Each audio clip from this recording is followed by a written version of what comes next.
Niko hapa kwenye mafunzo ya TEHAMA Kibaha kuwawezesha walimu na maafisa elimu kata kwa haya mafunzo. Tuna mikoa mitano ambayo tunawafundisha na kwa mimi hapa nawafundisha Microsoft Word na pia Artificial Intelligence ambayo tunaita akili mnemba, lakini na Internet and Communication, matumizi ya internet katika kazi zao, na mwamko ni mkubwa. Wengi wamefurahi na wanaendelea kujifunza, na tunategemea activities zote zitakazofanyika zitaenda kufanyika sasa kwenye kazi zao, na wataenda kuwafundisha walimu wenzao kule namna ya matumizi ya digital na hata matumizi ya smartboard. Kwa kweli tunavyoona dunia nzima kwa sasa tuko kwenye kuongeza matumizi ya akili mnemba kama ninavyosema, na pia ni moja ya digital era.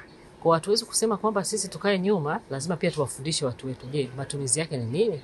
Kwa lengo lasa hapa pia ni sisi kuwafundisha matumizi bora na yaliyo mazuri ya kutumia artificial intelligence. Na kwa stahiki hizo, kwa sababu tunajua hatuna, kama dunia imefika huko, lazima na sisi tuwe kwenye huo muamuko.